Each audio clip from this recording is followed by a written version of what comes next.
তার জন্য রাজনীতির সংস্কার প্রয়োজন।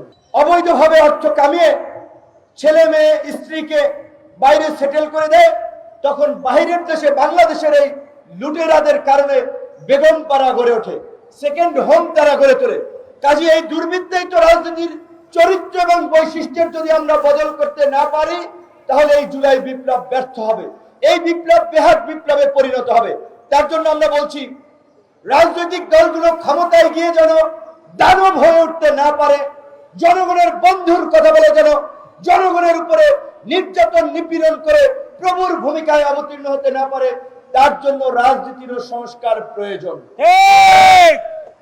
আমরা বলছিলাম যে আমরা যদি সংখ্যানুপাতিক নির্বাচন পদ্ধতিতে আমরা আগামীর সংসদ নির্বাচন করতে পারি, অর্থাৎ যেই দল যত সংখ্যক ভোট পাবে সেই দলের তত প্রতিনিধি সংসদে থাকবে। ধরেন বাংলাদেশ জামায়াত ইসলামী, তারা যদি 10% ভোট পায় সারা দেশ মিলিয়ে, তাদের 30 জন এমপি থাকবে পার্লামেন্টে। বিএনপির মতো একটা বড় দল, তারা যদি 50% ভোট পায়, 150 এমপি তাদের সংসদে থাকবে।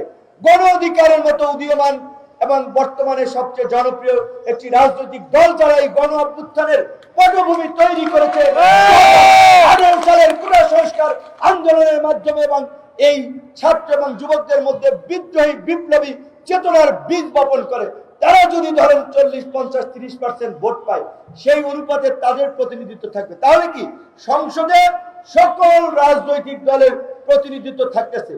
তাহলে এই সংখ্যানুপাতিক পদ্ধতি কি একটা ভালো পদ্ধতি না?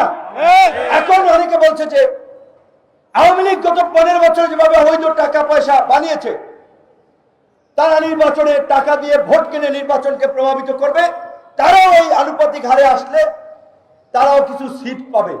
আমাদের পরিষ্কার কথা, আওয়ামী লীগ 14, 18 এবং 24 তিনটা নির্বাচনে জনগণের ভোটাধিকার হরণ করে জনগণকে ভোটের বাইরে রেখে সাজানো পাতানো নির্বাচন করেছে। এবং এই ভোটারবিহীন নির্বাচন করে তারা এই দেশকে ভারতীয় একটি অঙ্গরাজ্য পরিণত করার জন্য ভিন্ন মত এবং বিরোধী মত নির্মূল করে, আজানের পরে 2-3 মিনিট কথা বলে আমাদের বক্তব্য শেষ করবো, তারপর আমরা দোয়া শুরু করবো।